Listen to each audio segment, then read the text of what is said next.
شهدت بعثة المنتخب الوطني الجزائري المتوجهة إلى السويد غياب 3 لاعبين، ويتعلق الأمر بكل من المدافع حسين بن عيادة والحارس أنطوني ماندريا والمدافع يانيس حماش.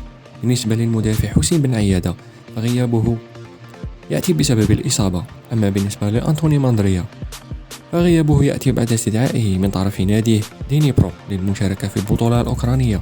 وهو نفس الحال بالنسبة ليانيس حماش الذي استدعاه ناديه كون من أجل المشاركة في منافسات كأس فرنسا السبت المقبل.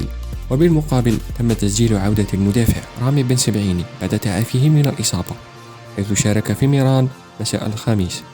واتجه المنتخب الوطني صباح الجمعة جوا إلى مدينة مالمو السويدية لمواجهة المنتخب السويد، حيث سيجري لاعبو المنتخب الوطني أول حصة تدريبية لهم بملعب إليدا ستاديوم سهرة الجمعة، وهو نفس الميدان الذي ستقام فيه مباراة المنتخب الوطني مع نظيره السويدي.